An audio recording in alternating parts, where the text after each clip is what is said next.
Assalamualaikum warahmatullahi wabarakatuh. Alhamdulillah. Nahmaduhu wa nasta'inuhu wa nastaghfiruh. Wa na'udzu billahi min syururi anfusina wa sayyiati a'malina. May yahdihillahu fala mudhillalah wa may yudlil fala hadiyalah. Asyhadu an la ilaha illallah wahdahu la syarikalah wa asyhadu anna Muhammadan abduhu wa rasuluh la nabiyya ba'dah. Amma ba'du. Para pemerhati roja, kaum muslimin dan muslimat yang dimuliakan Allah, alhamdulillah, segala puji hanyalah milik Allah, Rabb semesta alam. Salawat dan salam atas Nabi kita Muhammad sallallahu alaihi wasallam, atas keluarga beliau, sahabat beliau, dan umat beliau sampai hari kemudian. Jamaah yang dimuliakan Allah, pada kesempatan pagi ini kita kembali bertemu masih bersama buku Mencetak Generasi Rabbani. Kita sampai pada bab lampiran, poin yang kelima, yaitu kalimat-kalimat ataupun kata-kata yang tidak patut diucapkan dan seharusnya tidak diucapkan. Ya, tentunya di dalam mendidik anak, ya, kadang-kadang banyak emosi yang terkuras. Ya, kita terdorong untuk marah dan kadang-kadang terlontarlah kata-kata atau kalimat yang sebenarnya kita tidak berniat untuk mengatakannya atau mengucapkannya. Tetapi ya mungkin karena marah, emosi, panik, kalap, kita pun mengucapkan kata-kata yang sebagian dilarang ya di dalam syariat, dan sebagian lagi adalah perkataan yang sia-sia. Sebagian lagi itu berisi doa yang buruk terhadap anak, yang mana mungkin kita akan menyesali kata-kata itu. Ya, maka perlu kita menjaga kata-kata kita, terutama terhadap anak. Karena kata-kata orang tua terhadap anak itu bukanlah perkataan yang biasa. Apalagi kata-kata itu mengandung doa. Ya, kemungkinan terkabulnya sangat besar. Maka jagalah lisan kita. Apalagi di dalam konteks mendidik, yang seharusnya kita melatih dan memberikan teladan kepada anak dalam hal bertutur kata. Ya, ketika anak dimarahi, lalu keluar kata-kata yang tidak baik, mungkin dia diam saja. Mungkin pun dia tidak begitu mengerti apa yang kita katakan. Namun, tentunya kata-kata itu bukanlah sesuatu yang keluar begitu saja. Pertama, kerugiannya bagi kita adalah kata-kata itu akan dicatat. Wa ma yalfidhu min qaulin illa ladaihi raqibun atid. Tidak ada satupun kalimat yang terlontar, melainkan telah dicatat oleh malaikat-malaikat yang mencatat.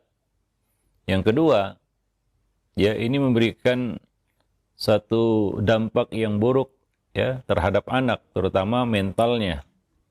Ya, ketika dia diserang dengan kata-kata ataupun ya direndahkan dengan kata-kata, orang-orang mengatakan, ya, memang lidah tak bertulang, tapi dia lebih tajam daripada sembilu. Ya. Nah, terlukanya perasaan anak, hati anak karena kata-kata itu mungkin lebih berat daripada mungkin ya karena ya kita katakan pukulan ataupun gangguan secara fisik. Ya. Nah, demikian itu akan membekas dalam hatinya. Itu yang kedua. Yang ketiga, yang lebih parah lagi adalah jika kata-kata itu mengandung hal-hal yang buruk. Misalnya doa, kutukan, laknat, ya, dan sejenisnya. Maka boleh jadi kata-kata itu makbul, diijabahi, dan terjadi. Atau malaikat-malaikat mengaminkannya dan benar-benar terjadi seperti apa yang kita katakan. Padahal kita tidak bermaksud untuk mengatakannya. Dan kalaulah kita pikir dalam-dalam, kita menyesalinya. Ya, maka jagalah lisan. Ya, karena ya banyak orang-orang yang tergelincir jatuh dalam neraka karena ketergelinciran lisan. Ya, karena dosa lisan. Maka di sini kita akan rangkum ya beberapa contoh di sini ya. Beberapa kalimat-kalimat yang sebenarnya tidak patut untuk diucapkan. Ya. Misalnya, jangan katakan semoga Allah memberimu musibah atau Allah tidak mengampunimu ketika kesal terhadap anak. Ya. Nah, ya ini biasa ya dikatakan oleh seseorang ketika marah. Ya, ini terjadi ya dalam suatu kisah yang disampaikan oleh Abu Hurairah radhiyallahu anhu. Ya, ia berkata kepada muridnya ataupun sahabatnya yaitu Damdam. Ya, Abu Hurairah berpesan kepadanya, "Hai Damdam, jangan kamu katakan Allah tidak kepada seseorang ya, Allah tidak mengampunimu."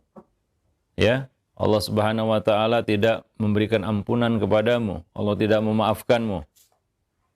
Jangan katakan seperti itu kepada seseorang. Ya, apalagi itu anak kita. Damdam berkata kepada Abu Hurairah, "Wahai Abu Hurairah, sesungguhnya itu adalah kata-kata yang biasa diucapkan seseorang ketika dia marah." Ya, momen keluarnya kata-kata seperti ini adalah ketika marah. Ya, maka Abu Hurairah mengatakan, menjelaskan kepadanya, jangan kamu katakan itu. Ya, karena aku mendengar Rasulullah SAW bersabda. Kemudian Abu Hurairah menyampaikan riwayat dari Nabi ya tentang kisah dua orang dari kalangan Bani Israel yang bersaudara. Yang satu buat maksiat, yang satu rajin ibadah. Yang rajin ibadah selalu menasihati yang buat maksiat.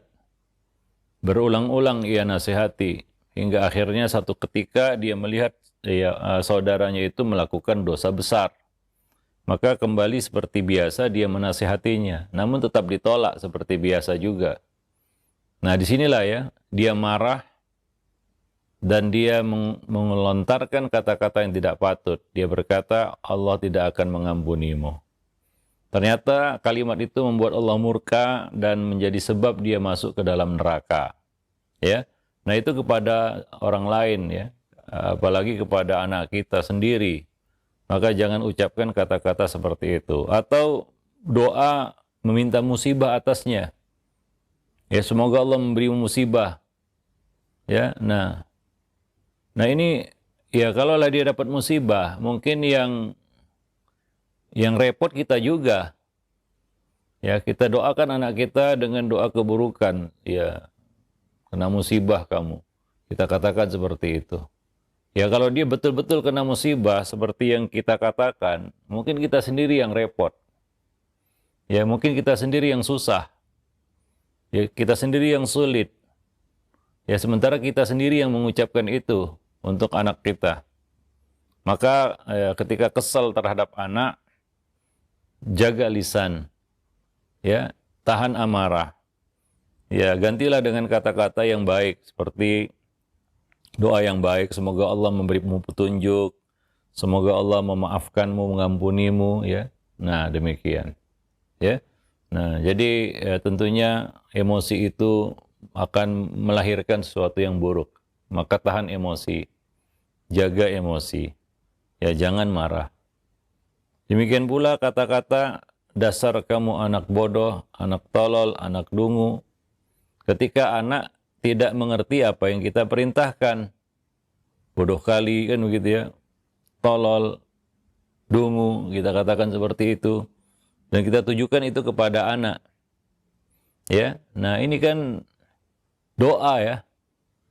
Ini merupakan celaan, hinaan. Nabi mengatakan laisal mu'min bitta'an walal la'an walal fahish walal badhi. Seorang mukmin itu bukanlah orang yang suka mencela, suka melaknat, suka berkata keji dan berkata kotor. Ya. Nah, kata-kata seperti ini mungkin ya kembali lagi diucapkan ketika kita kesal sama anak karena dia tidak mengerti apa yang kita perintahkan.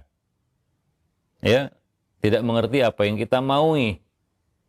Maka kita pun karena kita merasa orang tua dan punya hak untuk memerintah, kita pun kesal, kita pun marah. Lalu keluarlah kata-kata seperti itu, bodoh, tolol, dungu. Yang mana tujuan dari perkataan itu adalah mengatakan si anak itu dengan sifat-sifat seperti ini. Ya, dan ini bisa jadi doa. Dan apabila doa itu dikabulkan, kita sendiri yang merana ya, kita sendiri yang menyesali apa yang kita katakan. Ya maka gantilah itu dengan kata-kata misalnya bagus, kamu pintar, cerdas ya. Nah, dan bimbing dia ya. Nah, untuk mengerti ya. Ya, kamu anak pintar, sini diajari. Nah, begitu. Ya, ini maksudnya. Nah, seperti itu. Ya, bukan ia melampiaskan kekesalan dengan kata-kata seperti itu. Ya, wallahu a'lam bishawab. Atau kita mengatakan kepadanya mampus, mati, celaka, kan begitu ya. Ketika anak terkena dampak dari perbuatannya sendiri. Ini kata-kata kan buruk ya. Mungkin orang tua kesel ya, karena kadang-kadang anak-anak itu kan ya nggak bisa dikasih tahu kata orang tuanya, kan begitu ya. Sudah dilarang tapi dilakukan. Ya namanya anak-anak ya. Ada rasa penasaran, ya orang tuanya melarang dari satu bahaya, tapi ternyata anak itu ya memang begitulah ya. Penasaran dia, ya. Ya kita katakan jangan pegang, dipegangnya, jangan keluar, dia malah keluar, kan begitu ya. Jangan lompat, dia malah lompat, dan seperti itu. Ya, nah kemudian dia celaka, ya. Karena dampak dari perbuatannya sendiri. Ya, lalu orang tua kadang-kadang kesel ya, lalu mengatakan ya kata-kata yang tidak baik ya, seperti mampus, mati, celaka dan sejenisnya. Ya, nah demikian. Wallahu alam. Namun gantilah itu dengan ucapan semoga Allah menjagamu, semoga Allah Subhanahu wa taala memberimu keselamatan, memberimu kesehatan, semoga Allah memberkatimu dan sejenisnya ya. Nah, jadi doa-doa yang baik ya. Doa-doa yang baik. Nah, demikian. Ya, alhamdulillah Allah masih menjagamu kan begitu ya. Nah, alhamdulillah ala kulli hal. Ya, begitu itu yang kita ucapkan ya. Ketika terjadi sesuatu yang tidak kita inginkan ya atas anak kita misalnya ya. Alhamdulillah ala kulli hal. Ya, ini kan memberikan satu pelajaran juga kepada anak. Ya, bahwa kalau terjadi sesuatu yang tidak diinginkan, maka ucapannya adalah ini, begitu ya. Dan juga doa-doa yang baik ya, semoga ya dengan itu mungkin dia sadar ya bahwa tindakannya itu bisa membawa bahaya bagi dirinya ya. Nah, demikian. Atau jangan katakan ya kata-kata dasar anak yang tak tahu diuntung, dasar anak tak tahu diri, tak tahu adab, kurang ajar dan lain-lain ya, ketika ia mengusik ketenangan kita atau dia mengganggu teman mainnya misalnya ya. Nah, lalu kita katakan kata-kata seperti itu ya. Mayoritas kata-kata seperti ini keluar dari orang tua ketika marah dan kesal ya. Nah, maka dari itulah kita ya harus betul-betul bisa menahan emosi ya dan menjaga diri kita dari kemarahan ya. Nah, akan tapi gantilah itu dengan kata-kata kemarilah ya, minta maaf pada ayah atau ibu ya. Nah, demikian. Ya, minta maaflah pada temanmu ya. Nah, seperti itu. Ya, bukan menghardiknya ataupun menghakiminya dengan kata-kata seperti itu ya. Nah, atau dengan mengatakan kepadanya ya rasakan ya ataupun diam, dasar anak cengeng, anak manja ya, ketika anak nangis karena jatuh ataupun mengaduh karena sakit. Ya, seperti itu ya. Ya, anak-anak ini kan kadang-kadang sangat aktif, dia bergerak ke sana kemari, jatuh atau dia mengaduh sakit karena ya mungkin banyak ya terjepit atau apa ya lainnya ya. Ya, kadang-kadang ya seorang ayah atau ibu mengatakan rasakan itu kan gitu ya. Nah, maksudnya ya mungkin maksud si orang tua ini ya supaya jerah ya anak itu ya. Nah, Sudah dilarang lompat-lompat, masih tetap lompat-lompat, akhirnya jatuh. Rasakan itu. Nah, kita katakan seperti itu. Nah, itu kan ya apa namanya ya, kata-kata yang tidak membangun dan mendidik sama sekali. Ya, seolah-olah ya kita gembira, bahagia dengan penderitaannya. Ya, nah kata-kata itu menunjukkan ketidakpedulian kita terhadapnya. Gantilah itu dengan mengatakan jangan nangis, ya. Ini adalah takdir Allah, ya, ya dan ya qadarullah, kan begitu ya. Ya supaya dia ya kita ada pelajaran di situ ya. Nah, apa namanya bahwa apabila kita celaka, maka kita katakan nggak usah kita berandai-andai seandainya ya, tapi katakanlah qadarullah wa masya'a fa'al. Ini adalah takdir Allah, apa yang Allah kehendaki pasti terjadi ya. Nah, demikian ya, seperti itu. Sehingga ini membangun imannya kepada takdir. Ya, bukan kita katakan rasakan itu. Ya, rasain situ. Rasain sendiri kan begitu ya, seperti itu.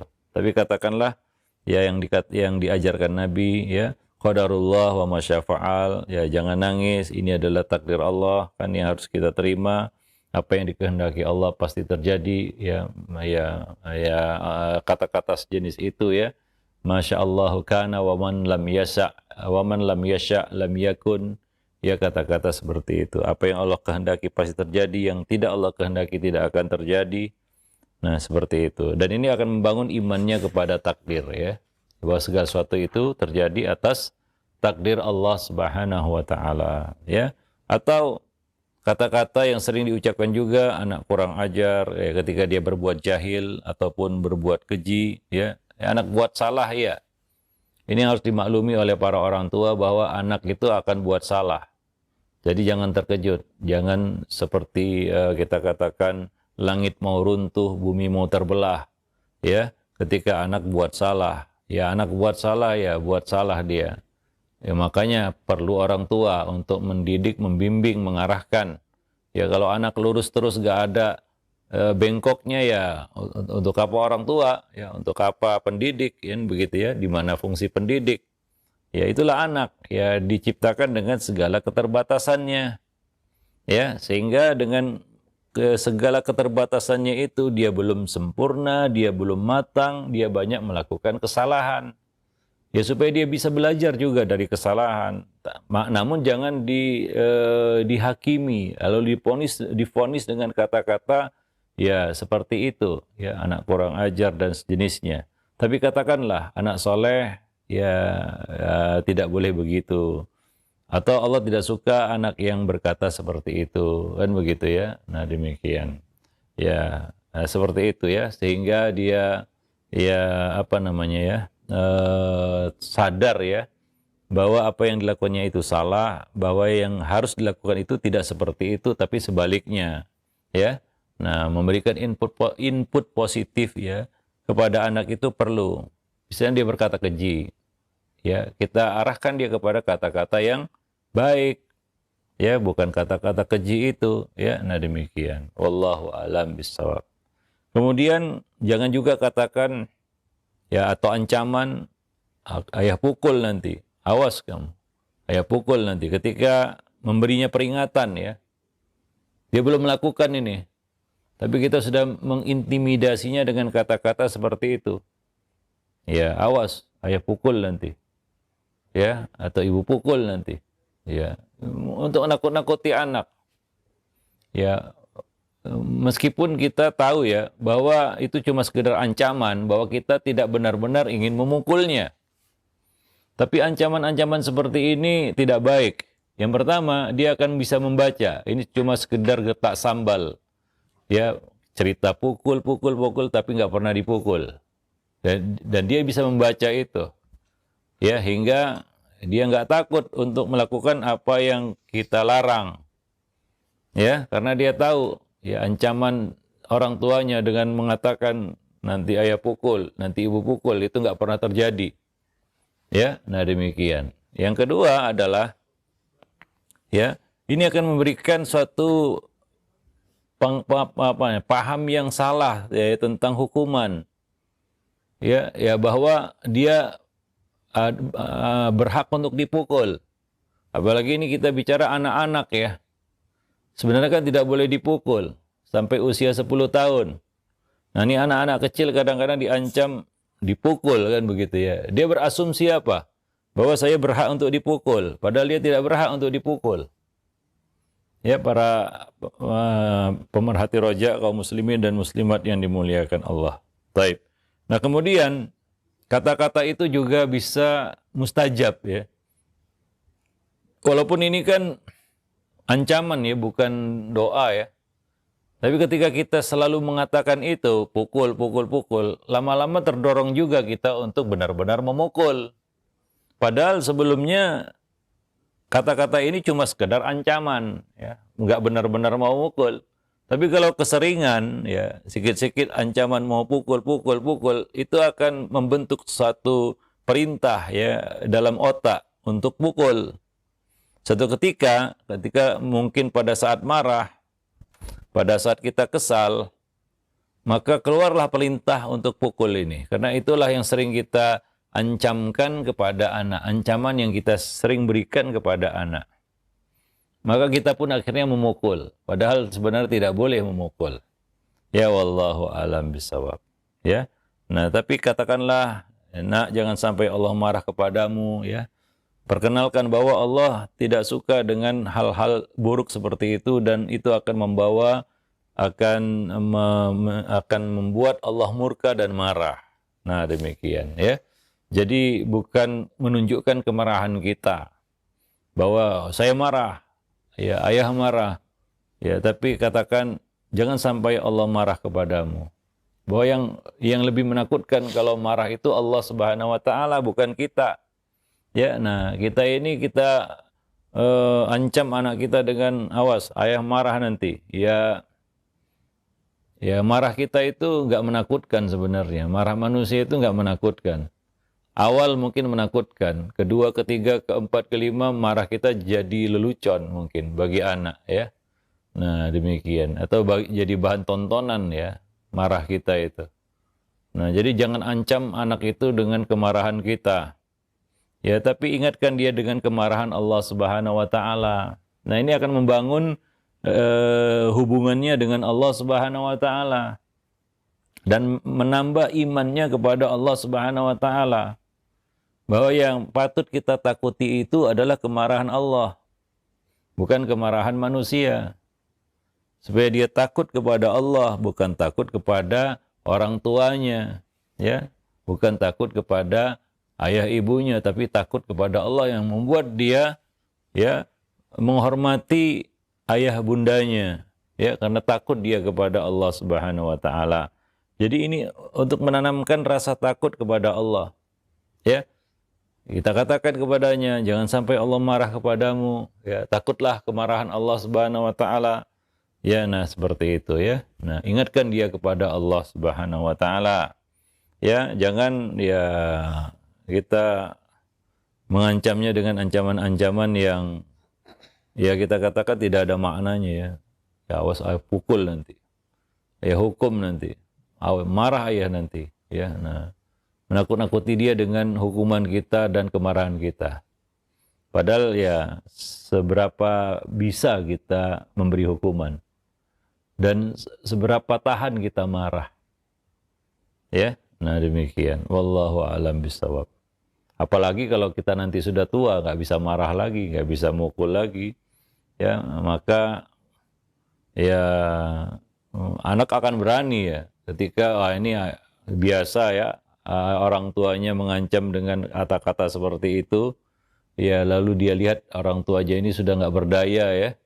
Ya apalagi anak itu sudah remaja atau dewasa, dia tahu itu ayahnya udah nggak kuat dulu lagi, nggak segarang dulu lagi, marah pun nggak menakutkan lagi. Dulu ya ngeri, sekarang udah nggak menakutkan lagi. Apalagi anaknya sudah besar, dianggap angin lalu aja kemarahan orang tuanya. Nah ini karena orang tua selalu mengumbar marahnya. Lalu dia mengatakan, marah nanti ayah, marah nanti ibu, awas, marah nanti ayah, marah nanti ibu, dan jenisnya ya. nanti ayah pukul, nanti ibu pukul dan sejenisnya. Tapi katakanlah jangan sampai Allah marah padamu, jangan sampai Allah murka kepadamu. Ya takutlah akan hukuman Allah Subhanahu wa taala. Nah, demikian, wallahu alam bissawab. Nah, kemudian kata-kata yang tidak baik juga adalah mengkambing hitamkan anak. Ya, nah ini bersumber dari jiwa yang lemah sebenarnya. Ya terutama ya lemahnya iman kepada takdir. Ya seperti seorang tua yang berkata kepada anaknya, ini semua gara-gara kamu ini. Ini gara-gara kamu. Ketika terjadi sesuatu yang tidak kita inginkan, ya, nah jangan melimpahkan ya kesialan kepada orang lain. Ya, nah ketika terjadi sesuatu yang tidak kita inginkan, ya Nabi mengajari kita beberapa kata-kata ya. Jika terjadi sesuatu yang kita inginkan, maka yang kita baca adalah Alhamdulillah alladzi bi ni'matihi tatimmus shalihat. Nah, ketika terjadi sesuatu yang tidak kita inginkan, maka kita baca seperti yang diajarkan Nabi ya, Alhamdulillah ala kulli hal. Nah, ini yang harus kita biasakan, latih anak untuk mengucapkan kata-kata itu. Ya, jangan mengajari anak untuk ya biasa mencari kambing hitam. Ya, semua digara-garai kalau terjadi sesuatu yang tidak diinginkan atau terjadi sesuatu yang ya kita katakan betul-betul ya buruk bagi kita atau takdir yang buruk. Ya, nah demikian. Ya, nah atau kita buat salah misalnya. Ya, jangan dilimpahkan kesalahan kepada anak. Ya, nah ini adalah kata-kata yang harus kita hindari. Ya, nah jangan katakan ini semua gara-gara kamu ikut ini gini begini. Ya, tadi sudah dilarang, sudah dikatakan jangan ikut juga nih gara-gara kamu. Jadi dilimpahkan kesalahan itu kepadanya. Ya, padahal ya mungkin ya. Apa yang terjadi itu tidak ada kaitannya dengan dirinya, kehadirannya, keikutsertaannya. Ya cuma kita kesal aja ya, lalu kita gara-garai anak itu, kita kambing hitamkan anak itu. Nah ini sangat buruk ya, yang membuat dia juga merasa bersalah, kemudian padahal nggak salah sebenarnya. Ya atau ya dia akan kecewa ya. Ya, padahal yang tadi mempersilahkan ikut ayahnya dan ibunya kan begitu ya. Ketika dia ikut, ya malah digara-garai kan begitu ya. Nah demikian. Wallahu a'lam bishawab. Ajari dia kata-kata yang menanamkan dan menumbuhkan iman kepada takdir. Karena takdir ada dua ya, yang baik dan yang buruk. Dua-duanya harus kita terima. Ya takdir yang baik mudah diterima. Yang agak susah diterima itu takdir yang buruk. Nah, maka kita harus melatih diri untuk menerima takdir yang buruk. Ya dengan mengatakan qadarullah wa masyafa'al. Ini adalah takdir Allah, apa yang Allah kehendaki pasti terjadi. Atau mengucapkan kata-kata yang diajarkan Nabi tadi, Alhamdulillah ala kulli hal. Segala puji bagi Allah atas setiap keadaan, bagaimanapun keadaannya, bagaimanapun ceritanya, ya tetap Alhamdulillah. Nah ini tentunya ya akan memperkuat hubungan anak itu dengan Allah Subhanahu wa Ta'ala dan akan mempertebal imannya kepada takdir. Ya bahwa dia siap untuk menerima takdir yang baik, ya dia siap menerima takdir yang buruk sebagaimana dia siap menerima takdir yang baik. Ya, wallahu a'lam bishawab. Jadi menerima takdir yang buruk itu harus dilatih juga, harus dibiasakan karena banyak orang-orang yang kesulitan ketika harus menerima takdir yang buruk, ya. Nah, mulai nampak penyimpangannya, mulai nampak beloknya, ya, mulai nampak goyahnya ketika dia harus dihadapkan dengan satu pilihan, yaitu menerima takdir yang buruk. Wallahu a'lam bishawab. Kemudian jangan katakan juga kepada anak dengan usiran ya, pergi sana, ayah sedang sibuk, atau pergilah, ayah ada tamu, ya. Jangan ganggu. Nah, tapi katakanlah kemarilah. Ada apa? Ada apa gerangan? Kan begitu ya? Atau memberikan satu pengarahan kepadanya. Ya, nah ya ini penting ya. Kita katakan sikap-sikap seperti ini penting untuk kita jaga. Ya, orang tua kadang-kadang karena nggak mau diganggu dia mengusir anaknya. Ya, yang masih kecil. Nabi tidak pernah mengusir anak-anak ya, walaupun mereka melakukan apa yang mereka lakukan. Karena satu ketika di dalam suatu hidangan atau jamuan ada seorang anak yang ya anak-anak ya dia ambil makanan sana sini. Nabi tidak mengusirnya dan Nabi juga tidak mengkambing hitamkan dan menyalahkan orang tuanya. Ya, apalagi menyalahkan anak itu.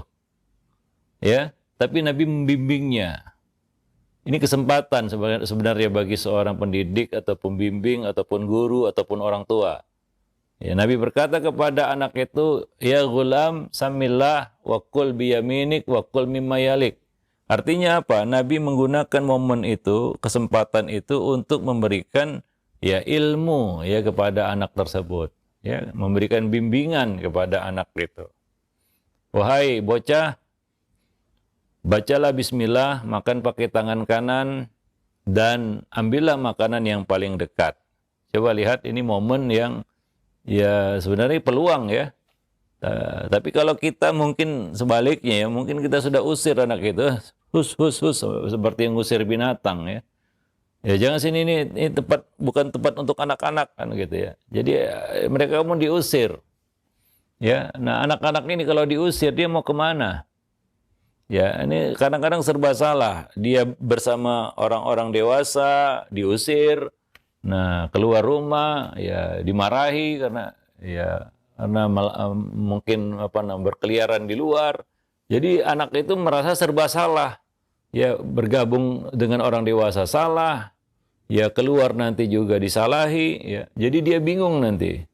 Ya, wallahu alam bisawab. Jadi rangkul dia, ya ajak dia untuk bergabung. Ya, maka Nabi tidak pernah membuat shaf khusus untuk anak-anak dalam sholat seperti yang banyak dilakukan di banyak masjid. Gitu ya. Anak-anak dibikin satu shaf sendiri anak-anak saja. Ya, nah Nabi membolehkan anak-anak itu untuk masuk ke dalam shaf-shaf orang dewasa. Biasakan juga anak-anak itu berkumpul ya bersama orang dewasa. Kenapa? Karena itu adalah momen kita bisa memberikan teladan. Momen di mana kita bisa memberikan bimbingan. Maka jangan diusir. Pergi sana, ayah sedang sibuk. Pergi sana nih, ini bukan tempat anak-anak ini. Ya anak-anak tersisih lah. Ya, nah demikian. Ya, wallahu alam bisawab. Ya, apalagi di masjid ya anak-anak itu kadang-kadang ya namanya anak-anak lah ya. Ya, itu sering bermasalah sama marbot biasanya. Ya, itu kayaknya nggak pernah akur antara marbot dan anak-anak. Ya, selalu aja ada masalah gitu ya. Nah, ya kita memaklumi juga karena marbot ini kan tugas ya, dia merasa bukan tugasnya mendidik anak kan begitu ya. Walaupun ini sebenarnya ya kepada anak-anak kita harus punya jiwa untuk mendidik ya siapapun kita.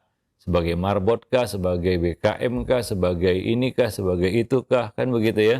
Nah, banyak anak-anak ini merasa tersisih dia di masjid. Ya, anak-anak nggak boleh masuk ke masjid. Dia mau masuk ke mana? Apakah kita biarkan dia masuk ke warnet misalnya? Sementara dia masuk ke masjid diusir. Ya, nah masuk masjid salah, masuk warnet juga salah, ke sana salah, ke sini salah. Jadi anak itu jadi bingung, kan begitu ya? Nah, maka rangkul dia.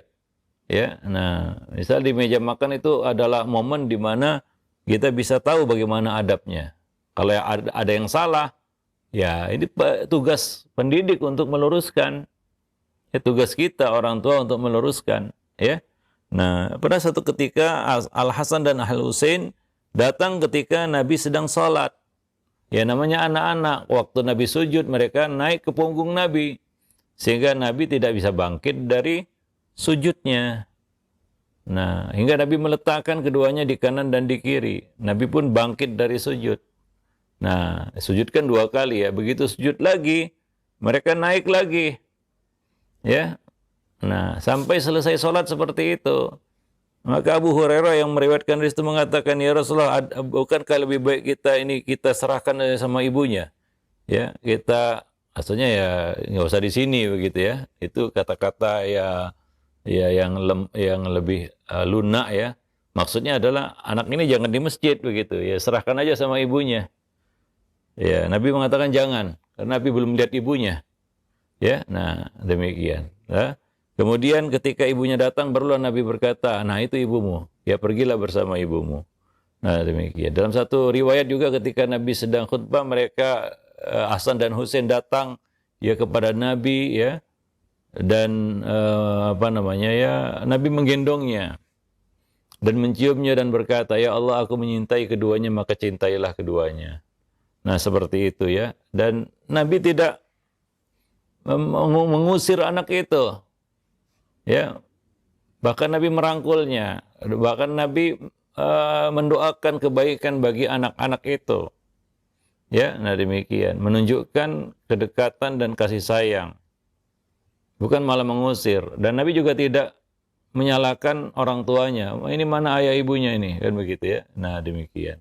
Ya selama anak itu ya anak-anak yang harus dimaklumi perbuatannya ya. Nah, demikian. Wallahu a'lam bishawab. Nah, jadi ya seperti itu ya, sikap Nabi kepada apa namanya, cara Nabi di dalam meluruskan kesalahan-kesalahan anak. Ya, bukan mengusir mereka dan mengenyahkan mereka dari pandangan kita. Sementara kalau mereka berkeliaran keluar nggak kelihatan, kita sendiri juga bingung. Nah, ketika dia mau bersama kita, kita usir dia karena kita sedang sibuk. Ya, seperti yang kita sebutkan tadi, anak akan jadi bingung dia. Bersama ayahnya diusir, ya dia nggak ada, hilang dari dalam pandangan ayahnya, ayahnya kecarian. Lalu marah-marah lagi, kemana kamu tadi? Ini kan anak jadi bingung ini. Sebenarnya dia mau bagaimana begitu ya. Sebenarnya ayahnya mau apa? Ya dia bingung juga ya. Nah, menghadapi orang tuanya. Wallahu alam bisawab. Ya, tapi coba tunjukkan perhatian, katakan kepadanya, "Kemarilah nak, ada apa gerangan?" dan sejenisnya ya. Nah, atau kalau dia perlu sesuatu, coba ya apa namanya ya, diladeni apa yang menjadi keperluannya. Wallahu alam bisawab ya. Nah, itu beberapa kata-kata ya, kalimat yang perlu kita hindari dan kita ganti dengan kata-kata yang lebih baik ya. Ingat, di dalam mendidik ya kita harus menjaga lisan. Ya, lebih lagi ya dalam konteks ya kita mendidik anak. Ya, kalau dalam konteks pembicaraan secara umum kita juga harus menjaga lisan, ya lebih-lebih lagi di dalam konteks mendidik anak. Wallahu a'lam bishawab. Ya, mungkin itu saja. Nanti akan kita lanjutkan dengan ya poin yang terakhir di dalam bab ini, yaitu sikap yang salah dan sikap yang seharusnya. Ya, wallahu a'lam bishawab. Baik, aqulu qauli hadza, astaghfirullah li wa lakum wa lisairil muslimin, innahu huwal ghafurur rahim. Nah, alhamdulillah, syukuran jazakallahu khair atas materi yang telah disampaikan oleh Al-Ustaz di kesempatan pagi hari ini, yang mudah-mudahan kita bisa mengambil faidah dari apa yang telah dijelaskan oleh Al-Ustaz. Alhamdulillah. Baik, untuk selanjutnya kami buka sesi interaktif, sesi soal jawab, dan alhamdulillah sudah beberapa pertanyaan yang masuk di kesempatan pagi hari ini. Nah, kami ajukan terlebih dahulu satu pertanyaan. Yang pertama dari Ummu Abdillah yang berada di Bekasi. Assalamualaikum warahmatullahi wabarakatuh. Ya Ustadz, bagaimana menanamkan masalah takdir kepada anak?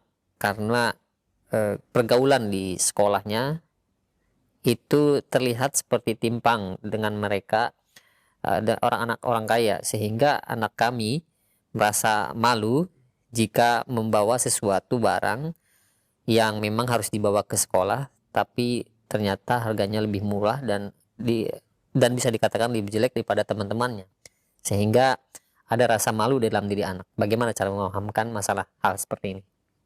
Ya, menanamkan hal-hal yang ya kita katakan masuk dalam kategori a'malul qulub ya, iman, keyakinan, kepercayaan diri dan lain sebagainya, itu tidak bisa instan. Ya, tidak bisa dilakukan dalam satu waktu ya. Itu perlu waktu untuk kita tanamkan kepadanya. Misalnya menanamkan kepercayaan diri dan mengusir rasa minder. Nah, ini perlu ya terus ya kita katakan penanaman ataupun menanamkannya secara berkesinambungan. Ya, membangun mental itu pada anak, yaitu mental percaya diri ya, dan merasa bersyukur atas apa yang Allah beri. Ya, karena hal-hal seperti ini amalul qulub, Itu bukan seperti kita melatih tangan dan kaki. Ya, kita bisa lihat tangannya, kakinya sudah lincah atau belum. Kan begitu ya. Kalau kita melatih, ya kita katakan jasmaninya ya. Kita bisa lihat, wah larinya sudah kenceng sekarang. Wah ini kurang ini itu. Bisa kita lihat. Tapi kalau hati gimana kita bisa lihat dia? Hatinya gimana? Ya rohaninya ataupun ya ini sisi lain dari manusia itu rohani selain jasmani ya, hati ya, qalb ya. Jadi a'malul qulub itu butuh waktu yang panjang untuk menanamkan sesuatu padanya, membiasakan hati dengan suatu perbuatan atau suatu amalan. Ya, misalnya mengajarkan ikhlas itu tidak bisa instan. Pelan-pelan ditanamkan ikhlas itu. Menanamkan rasa berani, menanamkan rasa takut kepada Allah, menanamkan rasa bersyukur kepada Allah Subhanahu wa taala. Ya, menanamkan rasa malu kepada Allah Subhanahu wa taala. Ya, iman kepada Allah, kepada takdir Allah Subhanahu wa taala. Itu semua amal hati. Ya, dan nggak bisa ya kita pantau perkembangannya bagaimana ya kalau seperti kita bisa memantau ya kelincahan jasmaninya ya. Nah demikian. Artinya apa? Ini perlu waktu yang panjang. Maka dari itu sedari kecil sudah ditanamkan. Seperti Nabi mengajarkan kepada Abdullah bin Abbas. Salah satu pelajarannya adalah iman kepada takdir. Seandainya manusia berkumpul ingin menimpakan keburukan, mereka tidak akan mampu melakukannya kecuali sesuatu yang telah Allah takdirkan atas dirimu.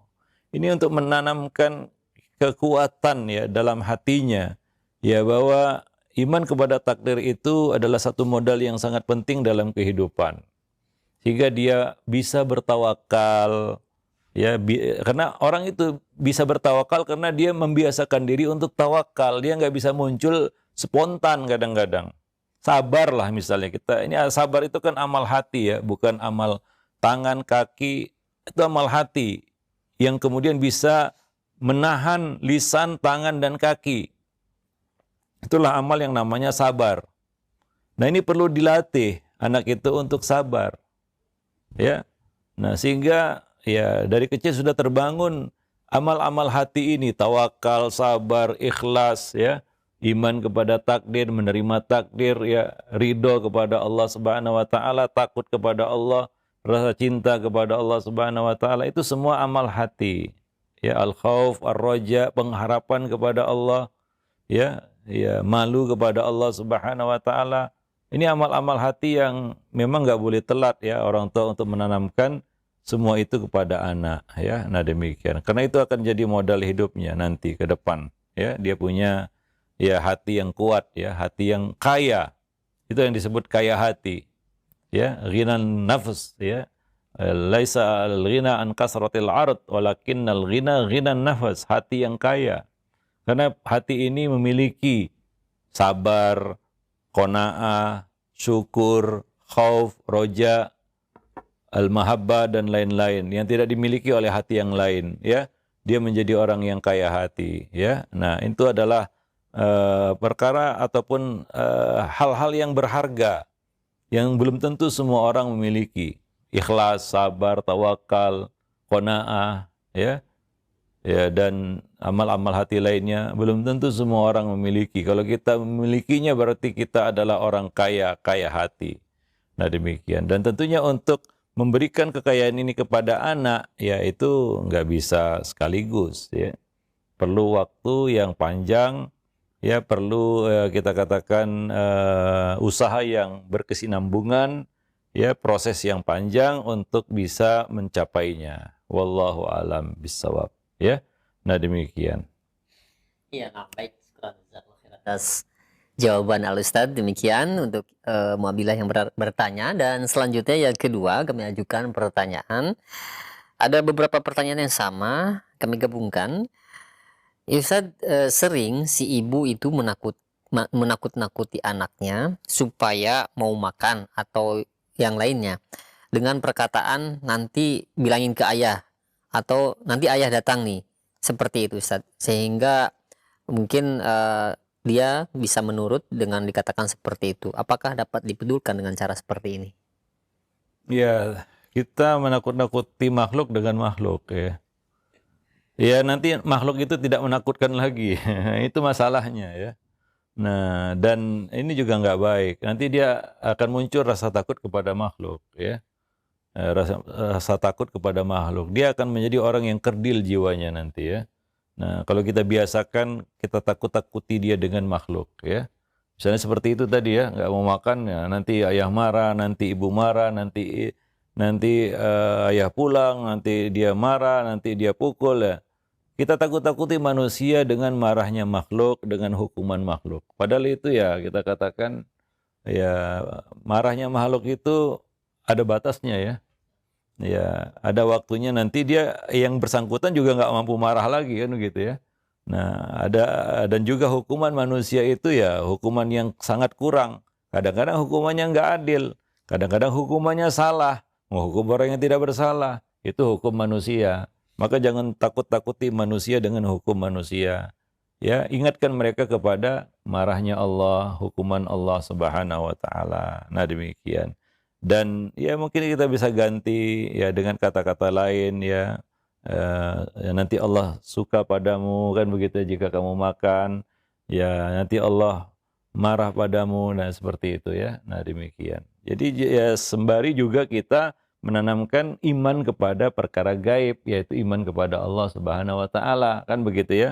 Nah demikian. Apabila itu sering dia dengar ya, ya dia pun akan mengerti bahwa Allah yang patut ditakuti ya, bahwa kita harus takut kepada Allah Subhanahu wa taala bukan kepada manusia ya. Nah demikian hingga dia takut ya kepada yang lainnya itu atas dasar takutnya kepada Allah Subhanahu wa taala. Nah itu harus dibangun ya, apa kita katakan keimanan seperti itu, keyakinan seperti itu harus dibangun pelan-pelan ya. Nah demikian ya melalui ucapan-ucapan.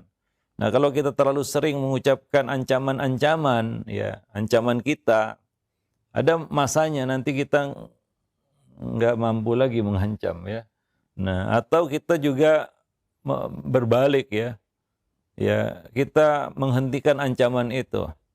Atau dia baca ancaman itu cuma ancaman pepesan kosong istilahnya ya. Nah apalagi terbukti ya, ya dia tetap nggak mau makan, ayahnya pulang nggak jadi masalah gitu ya. Jadi dia pun berpikir ini ibu saya bohong ini.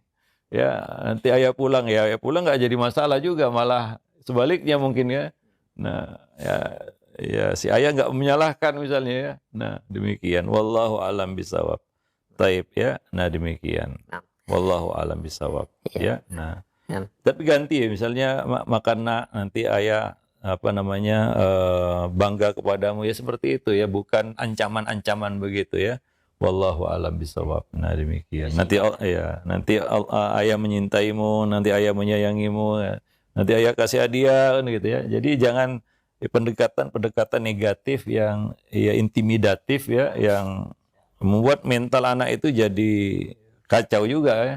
Boleh jadi dia jadi benci ayahnya itu gara-gara ibunya terus nakut-nakuti anaknya dengan ayahnya kan itu, seolah-olah ayahnya itu monster yang ditakuti begitu. Padahal sebenarnya tidak kan begitu. Wallahu alam bisawab. Ya mungkin kebanyakan orang tua dia mau instan aja, semuanya serba instan. Ya termasuk masalah memberikan HP kepada anak. Ya. Sebagian orang tua mengatakan, ini ketika ditanya kenapa diberi HP anaknya Pak, Bu? Ya itulah caranya untuk mendiamkannya katanya. Supaya diam dia, supaya mau makan dikasih HP gitu ya. Nah demikian ya. Nah justru ya apa namanya ya, apa yang dia berikan itu lebih buruk ya. Ya, apa lebih buruk lagi kan begitu. Hingga anak itu akhirnya kecanduan HP gara-gara orang tuanya ya membiarkan ataupun memberikan itu sebagai jawaban atau solusi agar anak itu mau begini mau begitu. Ya wallah, agar anak itu tidak ganggu, kasih HP. Ya, nah itu kan bukan solusi sebenarnya. Itu menyelesaikan masalah dengan masalah gitu ya. Menyelesaikan masalah dengan membawa masalah yang lebih besar. Wallahu a'lam bishawab. Ya, alhamdulillah. Baik, syukran jazakallahu khair atas jawaban dan nasihat juga ya, dan sarannya juga yang mudah-mudahan ini bermanfaat untuk kita semua. Dan selanjutnya ini ada pertanyaan kembali Ustadz. Nah ini sedang viral Ustadz. Bolehkah perkataan ini sering kita dengar itu rezeki anak soleh ya Ustadz? Apakah boleh ini perkataan seperti ini Ustadz? Ya, itu kata-kata yang apa ya? Rezeki ya. eh Apakah itu doa ataupun apa, kita juga apa itu klaim ya. Nah itu Ustadz. Ya, ya, satu ya, kata-kata yang belum jelas ya lebih bagus nggak usah diucapkan itu ya. Nah, maksudnya apa kan, rezeki anak soleh maksudnya apa? Ya, konteksnya bagaimana dulu begitu ya, sehingga kita bisa mengerti kata-kata itu bagus atau tidak bagus gitu ya. Konteksnya apa, tujuannya apa, dan maksudnya apa begitu. Saya juga sering dengar kata-kata seperti itu.